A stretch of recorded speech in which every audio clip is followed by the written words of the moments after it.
That was redundant. I hate you so much.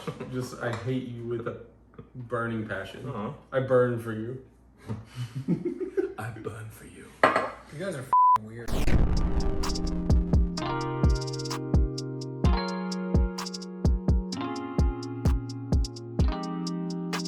The United States versus Billie Holiday. The Federal Bureau of Narcotics launches an undercover sting operation against jazz singer Billie Holiday. Billie Holiday is played by Andra Day. She's a multi-Grammy winning, oh, maybe not multi, but I know that she's won some Grammys. She's a Grammy winning singer. She's fantastic in this. We've seen interviews with her and stuff like that, and she was inspired by Billie Holiday. Like growing up, she was one of her favorite artists, and you could tell just by how much love she puts into this character. She also captures her voice without imitating it. It just feels honest, and I liked that. Besides that, this movie's not good. It's like a traditional biopic down to like the beginning. It starts with an interview, although it's by Leslie Jordan, which I'm so great. So great. And he's like playing like some over the top name like Beauregard or something. So I have a question. Was he supposed to be playing a woman? Because he was coded as a woman in that scene, like with the cardigan and then the pink shirt and then the framing behind him. That character was definitely being visually coded as female, but I didn't know if that was intentional or not. Do you know? I don't think so. He's not a real person. So I think he was just a flamboyant, like, man. Okay, because of like the visual language, like the shot was speaking, I thought that they were saying like, this is a woman, you know who this is, because I think that was the thing looking at the audience, like, you know who this guy is. Yeah. So I think they did that on purpose so you could actually have that question, be like, is he playing a woman? Yeah. But yeah, I loved him in this. I did too. He's so fun. Yeah. He was. What were we watching the other night? Oh, it was the Critics' Choice Awards. Critics' Choice Awards, yeah. You get to present that. It's so funny. Yeah. Because it was him and Mayim Bialik. Mayim Bialik, and he was like standing on a step and still shorter than her. It's so funny. But anyways, very much a traditional biopic down to like beginning with an interview, and then so she's talking to him. This is later in her life, and like recalling stuff that happened in the past. Happens in every traditional biopic, and I don't know. I think this movie is like inherently flawed. I think there's a lot of like just the way it moves, it's kind of like doesn't make any sense. Like it doesn't follow like any sort of structure, and things just kind of happen, and like they're not always actual things that happened. Like like her love story with the narcotics officer. Right. Like we don't know that happened for sure, and there's no recollection. Like they may have had something because they were together for so long, but like he wasn't. I don't know if that's a spoiler or not because this is a true story. I wasn't going too much in depth in case people watch it because it's sort of a He's spoiler. there for a lot of big things that happened in her life that he wasn't there for. And so I just find that an interesting choice. And like I told Logan before we watched this, that this is definitely going to be a Lee Daniels movie down to like the over dramatics and like the random comedy and the nudity and stuff like that. Like that's all Lee Daniels. And this is definitely a Lee Daniels movie. So if that's your thing, you're going to like it. So I didn't mind so much of that stuff. There was like a lot of nudity and like weird comedy, but I didn't really mind that. It was the like amount of fiction that was in this that I really like got turned off by, because there was a lot that is like very, very creative, I guess. Like they did a lot, and some of it was cool and some of it was really interesting, but like that's not what happened. And I don't know why you would try to do something like that in a biopic, because in a biopic I feel like you want to stay more close to the actual thing that happened. And I just feel like there's so much that was made up in this and like completely just fiction that it feels weird, and it kind of brings the story down because you start questioning what is real and what's not real, and it feels like you're kind of wasting your time after a while when they substitute so much in that is fiction. You're like, I don't even think this is going to be an accurate depiction of history, and I'm not really like learning anything from this, because that's what I want when I'm going into a biopic. I'm like, I want to learn something about this person, about this incident, whatever this was. I want to learn about it. And that's what I was hoping with this. I wanted to learn about her more, and I feel like I can't really, you know, like keep any of what this showed me, because I don't know what's true and what's not, because so much of it was not true. I think it did a good job specifically on like presenting the Strange Fruit song and like how effective that was. And I think every time that it is sung, or like oh my God, she's so good at that. Like she just won a Golden Globe, and that's why, because of that performance during the song. And I don't know, when it does stuff like that and focuses on specific real things, I just think it holds more power, like just because it's true. And it's like it's insane on like the FBI and stuff, like everything that they did to her and like followed her, like that story is insane to me, and it's true. And I wish they would have focused on that instead of going off on these like weird like tangents. Artistic tangents. Well, that's what I was gonna say when Chris was talking, was her life is enough to make, you know what I mean, to fill a movie. Like you don't need to, I mean, maybe add a little few things like as a storytelling device, but they added so much, and her life is crazy enough without that stuff. Like they didn't need to put this stuff in to keep you hooked.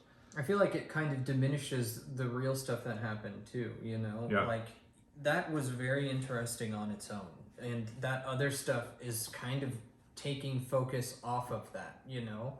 And I want to know what actually happened in the reality of that situation. And that's what other people want too, I would assume. People who know less, you know, who don't know who she is. And now they're going to watch this movie that is like, seriously, like 50-50 fiction and reality, you know? But there was some cool stuff, even with the, like, fictional parts. There was some cool cinematography, some good shots.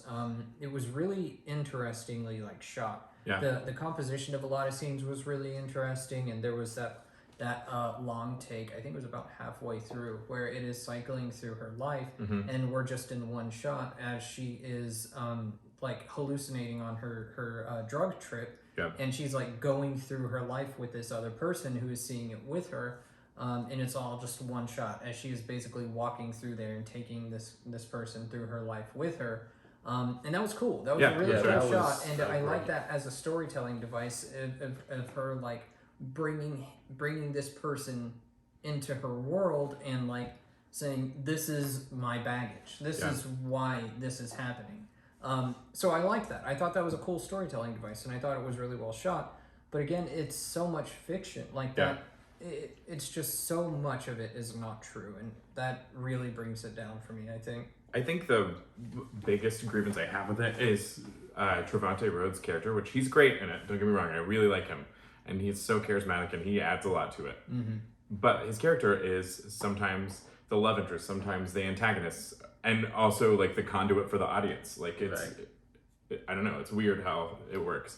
And it meanders for so long, and like just it'll have a good moment, and then it'll meander and have another good moment, and it needed a lot more work. This honestly feels like just a string of meandering moments like put into a film, because there's so many moments that are just totally off the rails, and then they'll do some sort of like weird old-fashioned looking shot with like film grain on it, and it's like, you know, an unsteady camera, and it'll just be in black and white or something, and that stuff is cool. I like that type of thing, but it just goes in and out of that so often. And then even like the direction for the acting changes in those moments, and the actors are not putting on the same like type of performance, the same genre of performance as the other stuff, and it feels like, okay, we have this idea and we're going to do this for 5 minutes. And then we have this other completely different idea, and we're going to do this for 10 minutes. And it just feels like a string of things just like put together of different ideas that don't really match. And they did that a lot even with the story itself. I feel like it was told really out of order in some parts, but not all of it. So you would see flashes forward and flashes back, and these different types of like, you know, film grain over the scene or whatever. And it was just chaos. It was chaos all the time. To go back to the good, I think she's incredible in this. I think all the performances are great. Yeah, she in particular though, she is amazing. Well, and I hope she gets the Oscar nomination. I really do, because I didn't know going into this. Like I didn't know if she was just getting hyped just because she's a singer and it's her first performance, kind of like Lady Gaga did, although Lady Gaga deserved it too. Right. But no, she deserves it. She's giving one of the best performances of last year or this year, whatever, the Oscar season. And so I hope that she gets a nomination because I think she deserves it. I think that's the only thing this movie deserves, besides maybe there's original song in the credits. So I don't really think this is a spoiler. I would say it's not. You guys might disagree. I think the build up to when she sings "Strange Fruit" I think it did a good job of like making that moment feel powerful when she finally actually sings it. I think the film, as meandering as it was, I think it did a good job of making you ready to hear her sing. Like every time she would get on stage, you'd be like, "Oh, is this the one? Is this the time she's finally going to sing it?" And so that was one thing I liked about this, is the build up to that song. When she finally decides I'm not going to say what, something happens, and I think she does a good job of like, as watching it, you can tell like, okay, this is like, she's definitely going to do it now. And then when she finally does, oh my God, she's so good. Yeah, she is. It literally gave me chills. Like, it was literally amazing. And they did a really good job of emphasizing like the importance of that song and like the societal impact it had. So that was good too. They really focused on that song and what it meant and why it is a big deal and why these people were coming after her. So yeah, I liked that. I will say I also think it really fumbles the ending, because that's like how it ends. Like, I mean, it's the life of somebody, so it's a biopic. It's going to end with their death. Right. That's just going to happen. And I knew how she died and like the circumstance of that.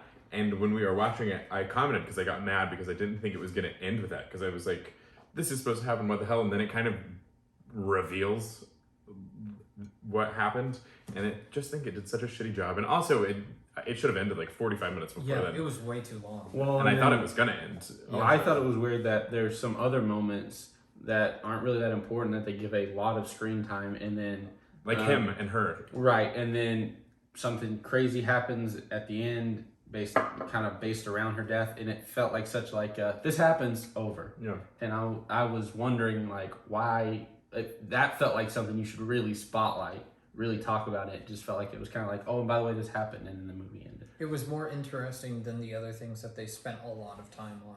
I just don't understand, the main focus of this movie felt like their relationship to me, like their interactions with each other, and which is not true. And I just think it's a disservice to her, and I think, I don't know if it's like some weird fetishy thing, and I know it's not because Lee Daniels is gay, so I know it's not that kind of thing, but it feels that way to me. Like, it's like almost like we want, since he's our conduit, like we want to be with her. What was it like to spend all this time with her when she had her problems with men and maybe women too? They hinted that with Tallulah Bankhead. But I don't know, I wish it wouldn't have focused on that. Like, I don't care. Like, if it's not true, don't tell me about it. Yeah. Unless it's gonna go all fantasy. Yeah. Like a Tarantino movie would, or something like that. Right. Yeah. It was just weird. There was a lot of weird. Well, you want to do scores? Yeah. I gave it a 55. I gave it a 72. I gave it a 65. So our number is 64. It's streaming on Hulu. So if you have a subscription, feel free to watch it. I think it's worth a watch for her performance. Absolutely. Also, there is some truth in the history, not a ton, but there is enough about the importance of that song and what it means to make it worth it.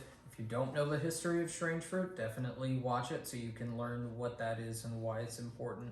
There is a documentary that came out, I think, a year or two ago that you should watch instead. And then if you really want to learn about her story and how important she was. I would say it's maybe not a great movie, but I think there's some really great moments, like specific scenes that are worth the watch, just to see those and the build up to them. It's worth it to watch the rest of it for those specific scenes. So.